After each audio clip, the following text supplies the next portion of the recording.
Hare Krishna, Krishna Krishna, Hare Hare, Hare Ram, Hare Ram, Hare Hare. Hare Krishna Mataji, Dandavat Pranam. Thank you so much, Mataji, for coming. We are so fortunate in taking your sessions uh, uh, and learn very nectarian Shrimad Bhagwatam stories. So thank you so much, Mataji, for everything. Thank you, Mataji. So today we'll do Daksha Prajapati, the story of Daksha Prajapati. Okay, Mataji. Okay, so we are starting now. Yes, Mataji. Hare Krishna. Hare Krishna.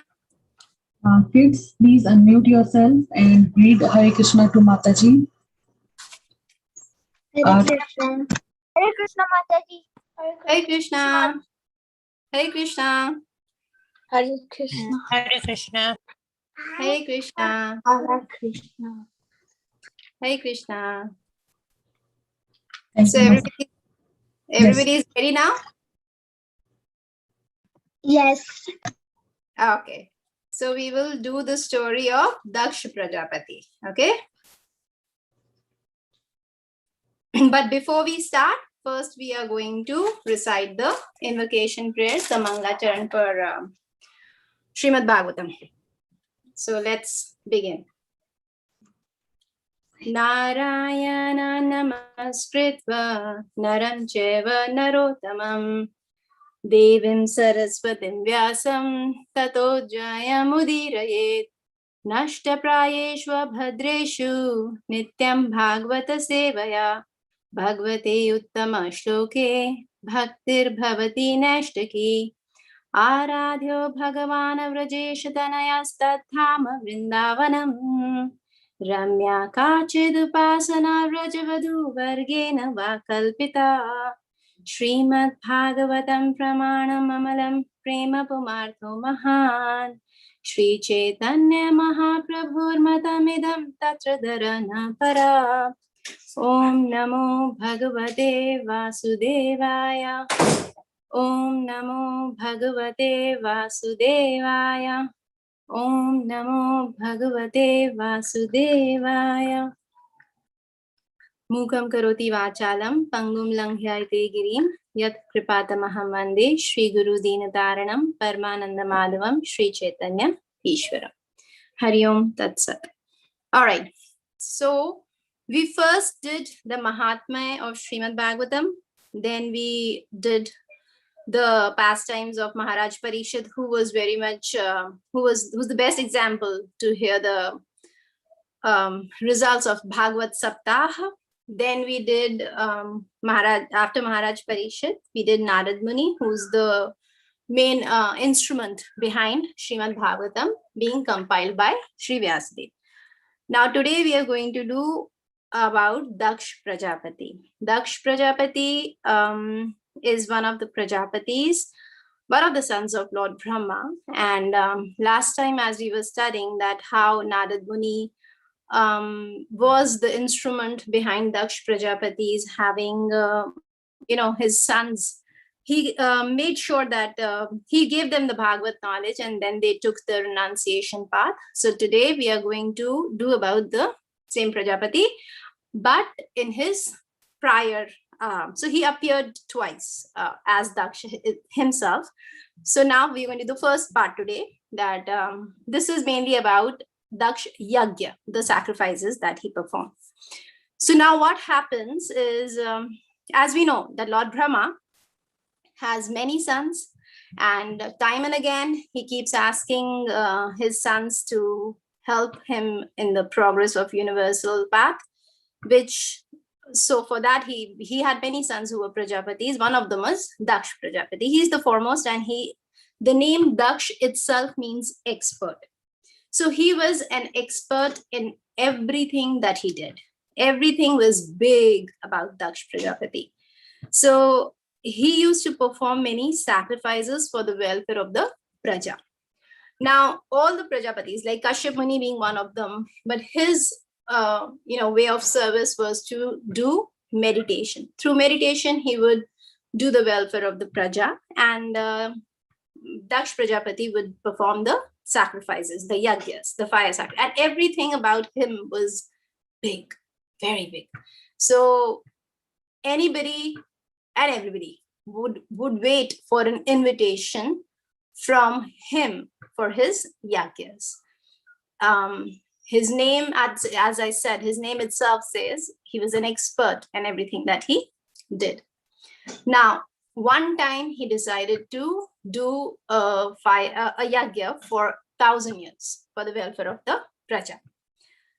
This was his service. So this yagya, which he was performing, was very big, very elaborate. It was for 1,000 years. And he invited everybody, and everybody was present there. Everybody was very, very happy to be there because it was by him, and everybody didn't want to, nobody wanted to basically miss out on this big sacrifice. So everybody was present. Now, before the yagya started, everybody was, the sages, the brahmanas, the demigods, everybody was seated in their place, including Lord Brahma and Lord Shiva. So now Daksh Prajapati, he walks into the arena. So everyone,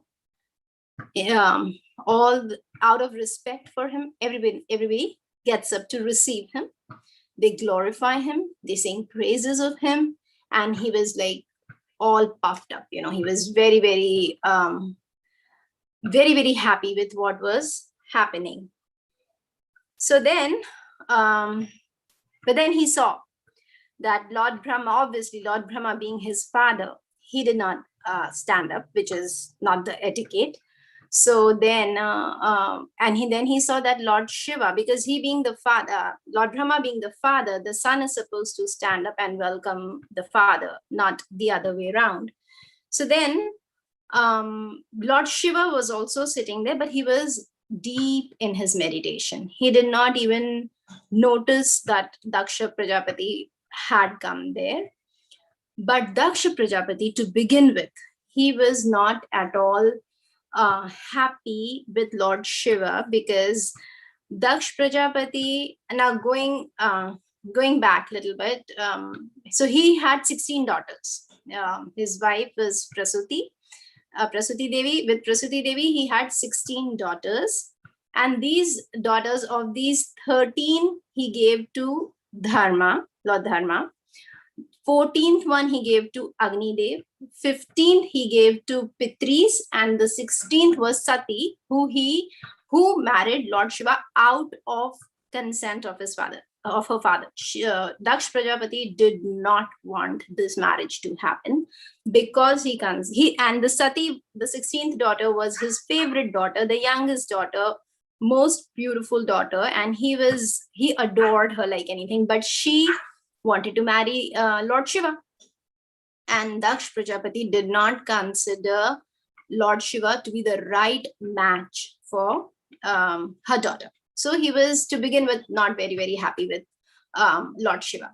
Now, back to the arena. When he was in the arena and Lord Shiva did not stand up, he was forgetting the most important fact that Lord Shiva is a Trimurti. He is one of the three main, so it's Lord Brahma, Lord Shiva, and Lord Vishnu. So Lord Brahma is the creator, Lord Shiva is the destroyer, and Lord Vishnu is the maintainer of the universe. So he's one of the Trimurtis, and this basic fact he ignored. What he was thinking about was that Lord Shiva is my son-in-law, and me being his father-in-law, he did not stand up to greet me. This was very disrespectful to Daksh Prajapati. He was completely forgetting the position of Lord Shiva. And moreover, Lord Shiva didn't do anything on purpose. He was busy in he was absorbed in his meditation. So with Lord Shiva, he's busy doing one of the two things. He's always meditating about the Supreme Personality of Godhead, or if he is not meditating, then he's glorifying the Krishna Katha. He is glorifying the Supreme Lord through his Krishna Katha. So at this point of time, he was busy meditating. And that is why he did not notice the presence of Daksh Prajapati. But Daksh Prajapati, he totally lost it. He could not take the fact, he took this as an insult. He did not acknowledge the fact that Daksh Prajapati Lord Shiva was meditating. For him, he was stuck at the point that he's my son-in-law, and he did not get up out of respect to greet the father-in-law. And then once he started, he just didn't stop. He went on and on and on, saying all bad things about Lord Shiva. It appeared as if he was, because of the fact that his daughter was married to her, and at that time he was not happy. So he probably found the point or the occasion to blaspheme Lord Shiva, and he went on, and he was saying things like, this is what Daksh Prajapati is saying actually. It's there in the Bhagwatam that he was saying that how has my lotus-eyed daughter married this monkey-eyed Shiva? He is, and then on and on, that he is surrounded by all ghosts and hobgoblins. He's not even well dressed. He's not well kept. He's ill-clad and whatnot. He went on and on and on. Everybody around him was very much surprised as to what is going on. What's wrong with Daksh Prajapati? But because they were, because he was very powerful, they were trying to stop him, but not wholeheartedly. They were telling Daksh Prajapati that, it's okay. You don't have to take it that far. And it's not a fault of his. He's meditating. And, but no, Daksh Prajapati was not ready to listen to anybody. Then there were other sages and munis who were present who, instead of stopping Daksh Prajapati to do what he was doing, they started mocking. They started laughing at Lord Shiva. So one of them was Pusha, who was laughing, who was showing his teeth when the blasphemy was going on, and that was just not acceptable. Then there was Bhaga. Bhaga was another demigod who was, rolling his eyes and winking and making fun of all the whole situation. That was also not acceptable. It was very disturbing. And then there were, including Bhrigu Muni, there were so many of them, and they were not being fair. They were unnecessarily siding Daksha Prajapati, knowing that he was at fault. Then all this, Lord Brahma was there, and Lord Shiva was just sitting there and trying to understand what was happening. He didn't say a word. He was quiet. But Nandishwar, who is the associate of, the Vahan of Lord Shiva, he could not tolerate this anymore. He just stood up and he started talking to all the sages present there that this is just not done, and none of you stopped Daksha from doing this. And because of this, he said, because Daksh was not thinking straight when he was blaspheming Lord Shiva. And so then obviously Nandeshwar was really, really upset. He is the follower of Lord Shiva, and he was seeing that Lord Shiva is not saying anything, and he was very quiet about the entire scene. He was trying to maintain his calm, and Nandeshwar could not take it. He just could not. So he just got up and he cursed Daksha in front of everybody, that because he was not able to think clearly with a clear head, he said, I curse you to get the head of a goat. Now, hearing this, Bhrigu Muni got really upset. Bhrigu Muni, he stood up and he said, who are you to curse Daksh Prajapati? You don't even know what a sacrifice is. You are all the time with Lord Shiva. He is all the time, he is not into all these big ceremonies and stuff like that. You have no idea about what a yagya is. You don't know why Daksh Prajapati is doing this yagya. This is for the welfare of the people. And Lord Shiva is not saying anything. And who are you? How can you curse a Prajapati, that too Daksh Prajapati, the most expert one?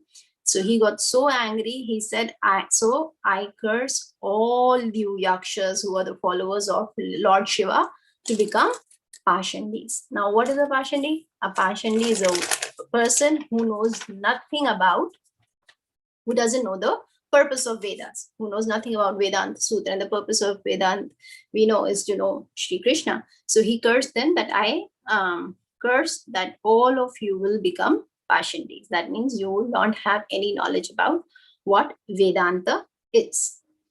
Now, so what happens after this, the scene, when all this was happening, Lord Shiva just could not, he was just very upset as to what happened. And so he just gets up and he walks out of the arena. Now, when he goes out of the arena, Nandeshwar and all the yakshas, all the followers of Lord Shiva, they follow him. Now, the remaining ones, who everybody, who was there, Bhrigu Muni, starting with Bhrigu Muni, they all completed the sacrifice. They completed the sacrifice. And so then there was this bitter feeling between, it so happened that they did not part at good notes. Now, so life was going on. After many years, what happens was, one day in the Kailash Parvat, Sati, the daughter of Daksh Prajapati, who was married to Lord Shiva, she was sitting there and she was just looking up in the sky, and there she sees so many airplanes, these celestial planes, just passing by, all these demigods and demigoddesses, very well dressed and looked like they were going somewhere. Then some of them, they stopped by and they told Sati that, Sati asked them, where are you going? And they said, Ari, you don't know, Daksh Prajapati is hosting another sacrifice, this time even bigger than the last one. And Sati was thinking, really, she had no clue. They said, you don't know? She didn't say anything. She didn't want to offend her father either. So she didn't say anything. She was listening that they all were going there. They all looked very beautiful. And they left. They were going, and they told her, okay, come soon. It's going to start pretty soon. So then for some time, she felt a little bad, but then she just ignored it. She chose to ignore it because she thought Daksh Prajapati is her father, and to go to the father's place, or to go to your parents' house, you don't need any invitation. Thinking like this, she goes to Lord Shiva. There, when she goes to Lord Shiva, she asks Lord Shiva. So then she went and she just sat there, and she was looking very sad. So Lord Shiva asked her what happened. So then she said, there's this sacrifice going on, it is about to begin, and my father is hosting it, and I really want to be a part of it. I want to see all my other family members, my aunts, my siblings. So she had 15 more sisters, and she wanted to meet everybody in her family. So Lord Shiva was just listening patiently, and she was describing that how beautiful all these people looked, and they all were going for the sacrifice, and how badly she wanted to go too. Then what happened was, Lord Shiva, so she asked Lord Shiva, don't you think we should go too? It's a sacrifice, that is happening there, and I really want to go. So 2 minutes, Lord Shiva was quiet. He didn't say anything. And then he said that, actually, you know what? I don't think we should go. So Sati was shocked. She said, bye. So Lord Shiva said, you know what happened last time I went to your father's place, and it was not a pleasant scene.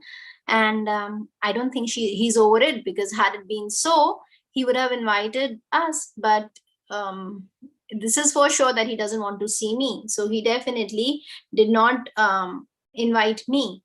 But he could have easily invited you. So the fact that he didn't invite you, I don't have a good feeling that you should go. So we should go. So then Sati said, but he's my father, and that's my home. I don't think I need invitation to go to my house. So Lord Shiva said, yes, under normal circumstances, definitely you don't. But here, had he invited at least you, it would have been okay. But I really don't think that we should go there. She was not at all happy. She was very, very angry, and she was trying to understand. So she said that, I don't understand. Why are you thinking like this? My father did. So he said that, so Lord Shiva told him he's a fault finder and he will find some fault or the other. And it's going to be very difficult for you also to face that. So she said, fault finder? Why would my father be a fault finder? He's six and all, he's full in all six opulences. He has, not full, but she said he has all six opulences. And I really want to go. So Lord Shiva, she said that, she told Lord Shiva that I'm his favorite daughter. Then Lord Shiva told him, true that you are the favorite daughter, but you were, till you were related to me. Now you are related to me, and his disliking towards me is more profound, more strong. So Lord Shiva was trying to explain this to her, and then Sati got really upset, and she said that, you know what, maybe in the previous sacrifice you should have you should have stood up looking at him when he approached there. So Lord Shiva was still being very calm and composed, and he said, but then I was meditating. And then Sati Devi said that, but you talk about super soul, respecting super soul within everyone, and he's a Prajapati, he has a super soul too.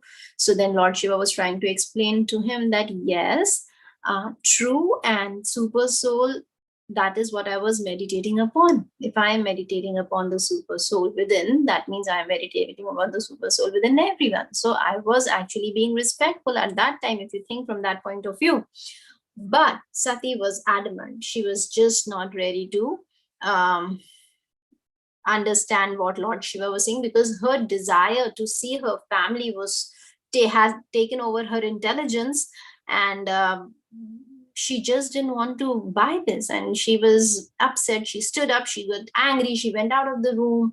Then she came back again, wanting to say something else, but then she changed her mind, and then again she stepped out of the room. And then Lord Shiva had told her that, I really don't think you should go, but it's up to you. So now she was thinking what to do.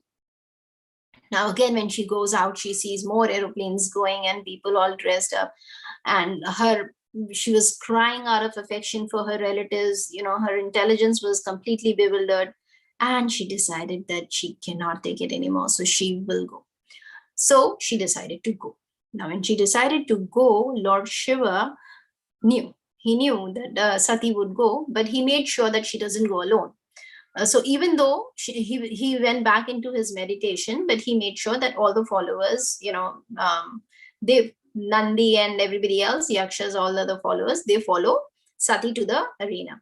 Now, when Sati, now Sati was sitting on the bull. She dressed in the best garments, best ornaments, and she was actually placed on the bull. She was given the sarika bird. She was given a ball. She was given lotus. She was given mirror, white umbrella, fan, and garland. And with all due respect, with all she went to the sacrifice. Now the moment she reached the sacrifice, she saw her family. She saw her parents, her mom and her sisters. They all welcomed her with open arms. They were so happy to see her. They were trying to pacify her, knowing that she was alone, so trying to make her feel comfortable so that she doesn't feel left out. But all along, Sati was just observing Daksh Prajapati. Daksh Prajapati did not even acknowledge her presence. The whole arena knew that Sati was there, and then she could not go unnoticed because she was not alone anyway. She was with all the followers of Lord Shiva. So she definitely didn't go unnoticed. But Daksha Prajapati chose to ignore her completely. That devastated her. That neglect from her father, who she was claiming, to be his favorite daughter. she just could not take this. And then, her sisters, her mothers, her mother, her aunts, they all were trying to talk to her, trying to distract her so that she doesn't look at Daksh Prajapati or feel bad about anything, because they understood what was going on, and they were still happy to have her. But that didn't go unnoticed for her. So she went up to Daksh Prajapati, and she told her very clearly, I think Lord Shiva is right. So he was still ignoring. And then she stood in the middle of the arena, and she said, when Lord Shiva told me not to come, I was telling him that I'm your favorite daughter, and I don't need an invitation to come to your house. But I think that I made a big mistake by coming here, despite him trying to tell me that it was not the right thing to do. I had so much faith in your love for me that I chose to ignore what Lord Shiva told me. Now, seeing your attitude, you don't understand the transcendental position of Lord Shiva. I can see that very well. She said that you had this issue that he did not stand up to acknowledge your presence in the yagya, but your position is very high when it comes to materialistic life. Yes, you're very powerful. Yes, you are very big when it comes to material sense, but you have to understand that Lord Shiva is transcendental. He's beyond all this. So if he did not stand up, moreover, he was meditating. He was not even looking at you. He didn't even see you coming. He was meditating. But you chose to blaspheme him. This is Goddess Parvati saying. She said that a person who has an airplane, a viman, need not walk. So he, being on a transcendental position, he doesn't need to do what other people are doing in terms of respecting you or saluting you or giving you or glorifying you. That's Lord Shiva. You do not understand him. Every time he calls me Dakshayani, that's out of affection. Dakshayani means the daughter of Daksha.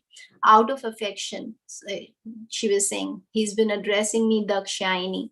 But now, if he calls me Dakshayani, when I go back, it will remind me of the body that has come from you, which is not what I want. I don't want to be a part of this contaminated behavior and attitude. So thereby, I give up my body. Hearing this, everybody in the arena was shocked, was like, what's going on? They were all surprised. And there Sati sits in the middle of the arena, and we all have a temperature we all have fire in the body, right? So that's how we maintain a certain temperature that we need to survive.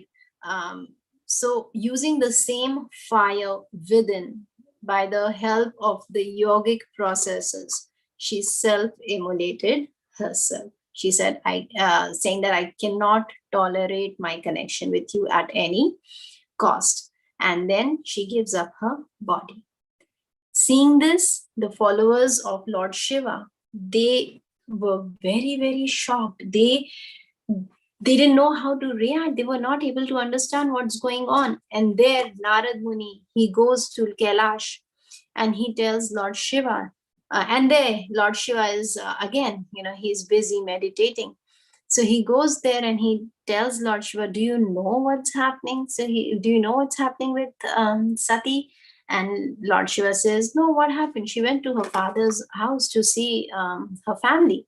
So then Narad Muni explains to him that how Sati self-immolated herself.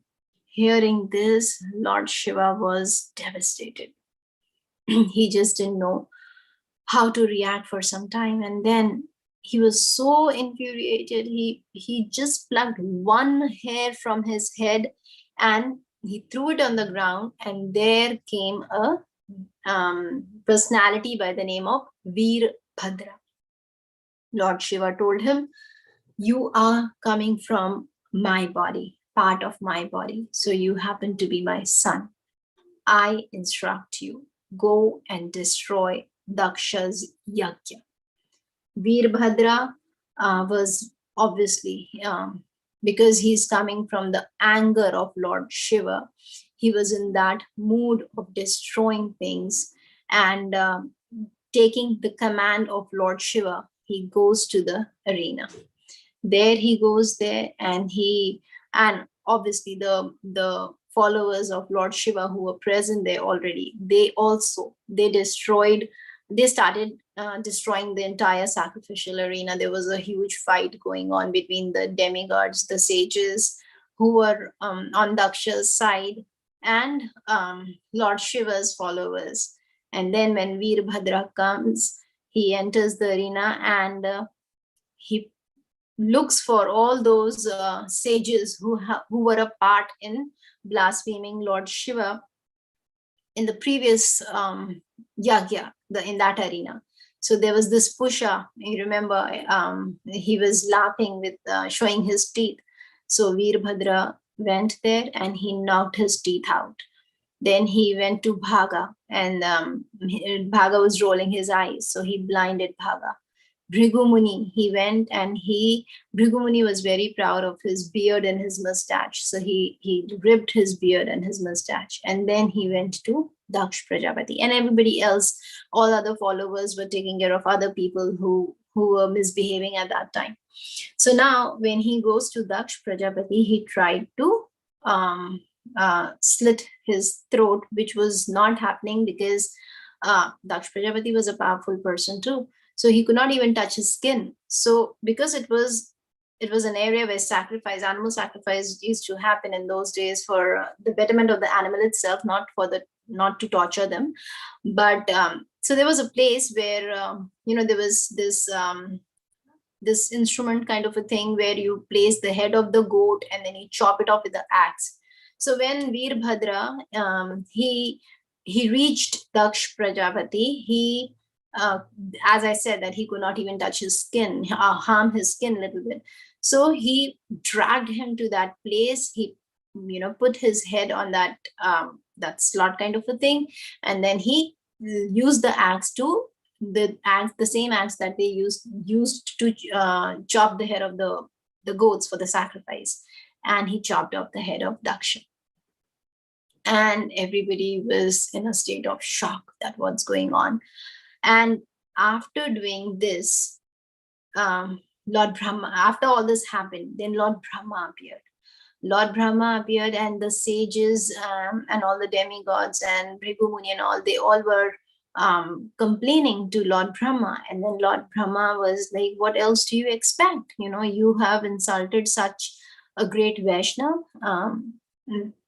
Vaishnavanam Yatha Shambhu, he's the greatest Vaishnav, Lord Shiva, and this is how you treat him, and what else are you expecting? So they were like, but now this whole sacrifice is to happen for the welfare of the people, and see what has happened, what should we do?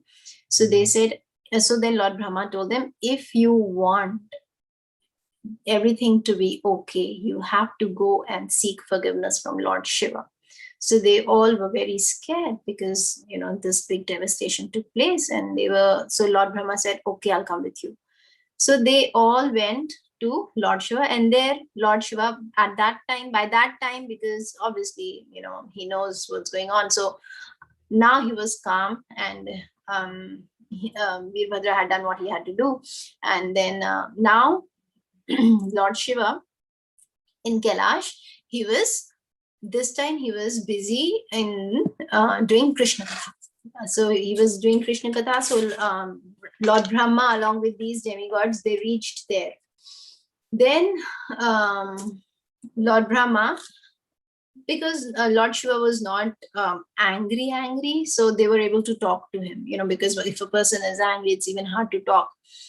So now they were talking to him, and Lord Brahma was saying that, you are the greatest Vaishnav, and see what has happened. And if there is anything that you can do to forgive these people, I would request you to give life back to Daksh Prajapati. And please forgive them and let them finish the sacrifice that is going to happen. So Lord Shiva was listening, and now because he had calmed down a little bit, he said, okay. Then he went to the to the arena where the whole sacrifice was to take place, and he went there and he saw what all had happened. And then he went there and he told that to Pusha, whose teeth were knocked out, he said, you will eat through your disciples. And to Bhaga, who was blinded, he said that you will take assistance from Ashwani Kumars.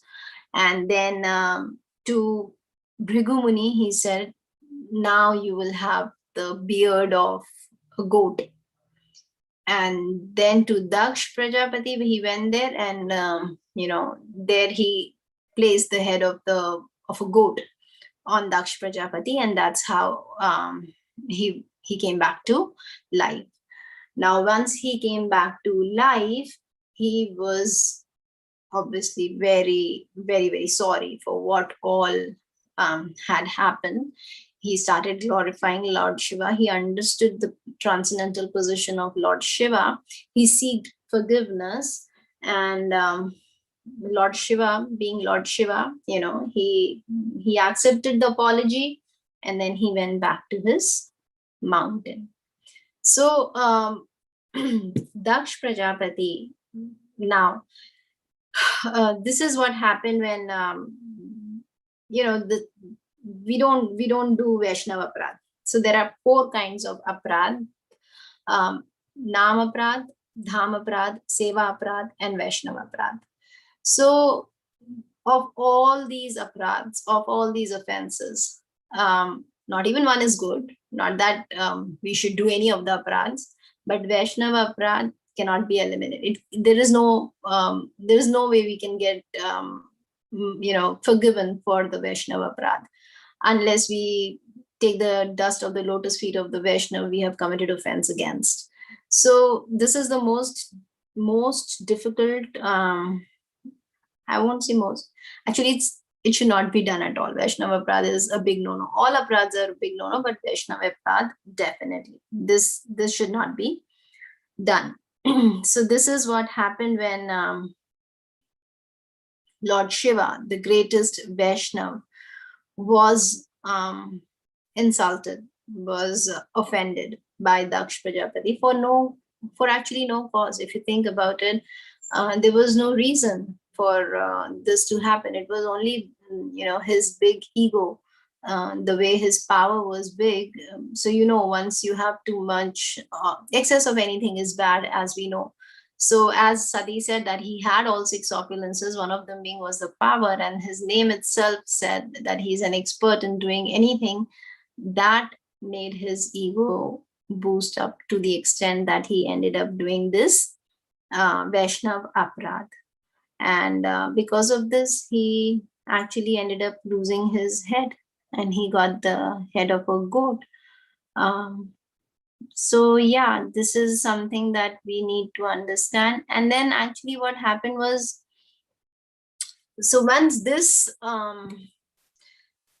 lifetime of Daksha was over, he appeared again. This happened, if you remember last time we were talking about how Narad Muni had not according to Daksha, misguided, but not misguided. He showed them the path of renunciation to the sons of Daksha, and he had, first time he had 10,000 sons. So when he appeared again, then he came up as the son of Prachetas and the daughter of the moon god.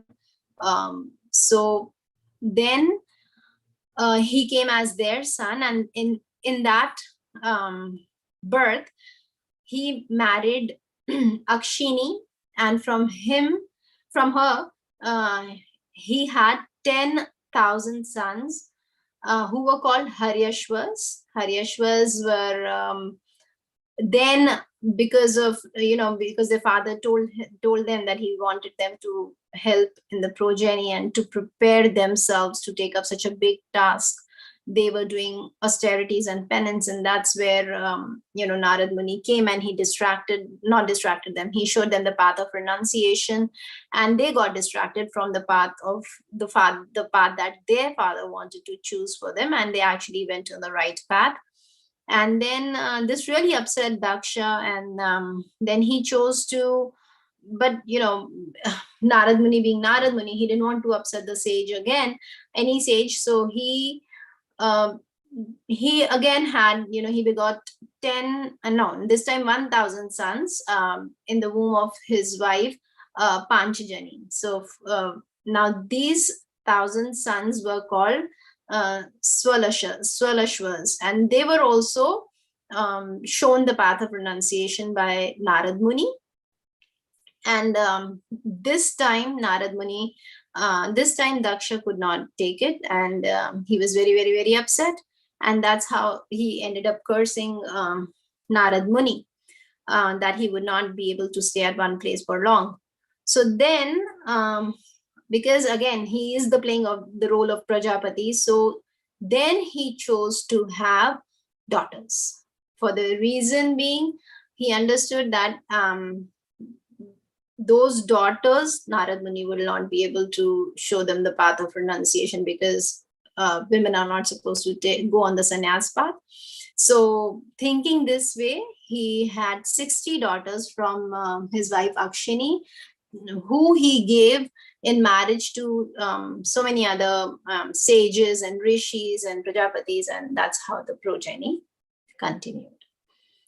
So at this point, I would like to end, and if anybody has any questions or any comments, that's welcome.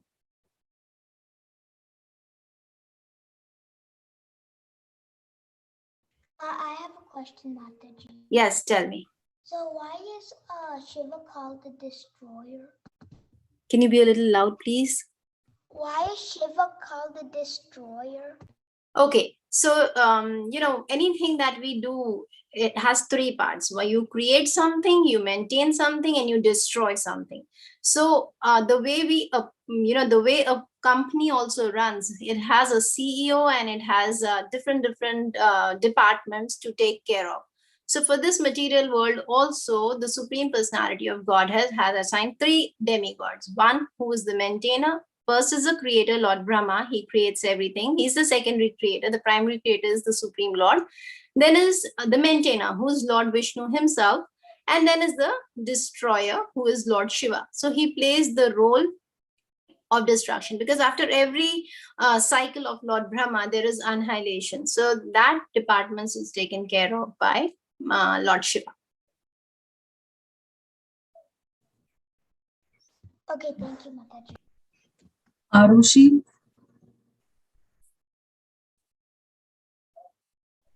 please unmute yourself, Arushi. So did Sati, like, what happened to her again?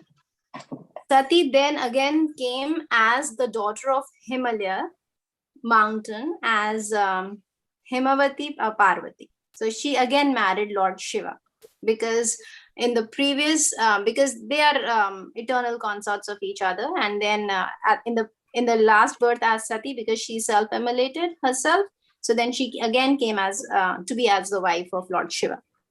Okay. Mm-hmm. Manhar, How many daughters did Daksha Prajapati have in all again? So when as Daksh Prajapati, the pastime of Daksh Yagya, as Sati's father, in that time he had 16 daughters. But when he came back as the son of Prachetas and the daughter of moon god, that time he had 60 daughters. 60? 60, yeah. Okay, thank you, Mataji. Welcome. Mihika, Hare Krishna Mataji. Hari Bol.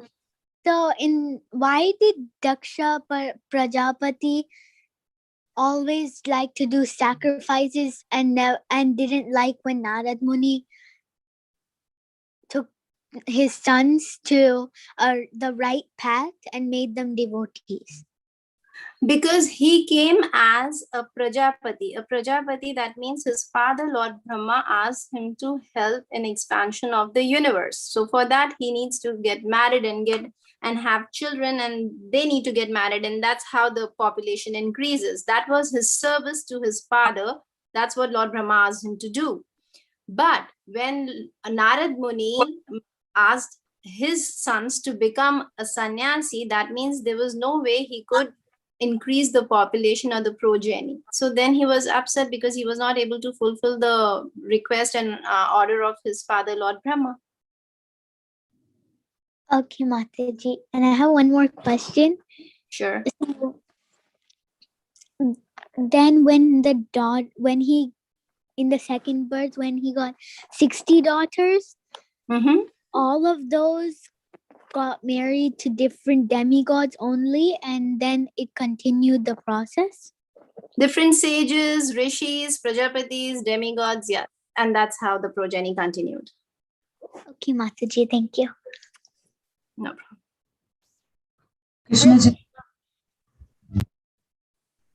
Krishna Chaitanya. Mataji, I have one question. This is Ramachandra. Hare Krishna, Ramachandra. So my question is that, so you said that Sati came back as the wife of Shiva, so that had to be Parvati, right? So who is the father of Parvati, the parents? So Parvati, the word Parvati, the synonym is Parvat, I mean, the meaning is Parvat. So Himalaya mountain, the personification of Himalaya, that's why she was called Himavati also. Okay, thank you, Mataji. No problem. Shri Leela. Hare Krishna Mataji. Mataji, can you tell about again the Haryashva's birth, Mataji, how they are born? So the Prachetas, so what happened was the Prachetas were doing austerity under the water, and when they came out, the entire the nature, mother nature was had taken over in terms of trees and shrubs and everything.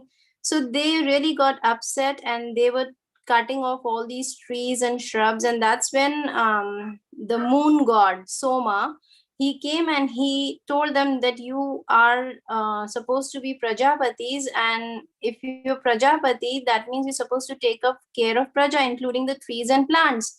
And because you were for so many years you were under meditation, everything else will continue growing the way it is supposed to be. So what is the the fault of the trees or the shrubs or the plants that you are being so merciless to them?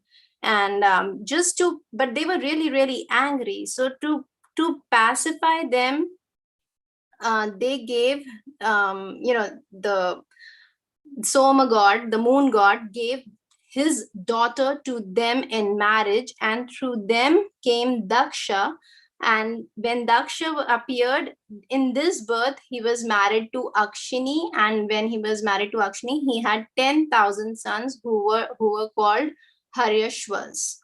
And then Haryashvas were shown the path of renunciation by Narad Muni. Then through his other wife, Panchajani, he begot 1,000 sons who were Swalashvas, who followed the path of older brothers as directed by Narad Muni.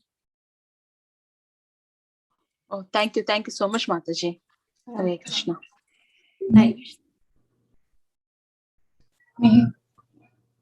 Hare Krishna Mataji, I have one more question. Yes. So was there a particular reason that the 10,000 sons were called Haryashvas? Yeah, Haryashvas.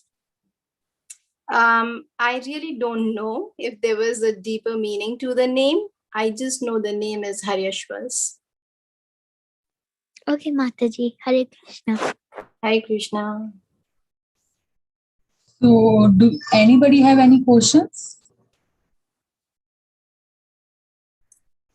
Okay, so thank you so much, Mataji. So wonderful story you tell to us, and very nice, Mataji. Thank you so much, Mataji. If you allow, should we wind up our call, or you want to say something? Next week, Mataji, as I told you, I won't be there. Yes, Mataji. Yeah. Other than Okay. Thank you so much, Mataji. Hare Krishna. Krishna. Krishna Mataji, thank you for the class. Hare Krishna, Mataji. Mataji, like a small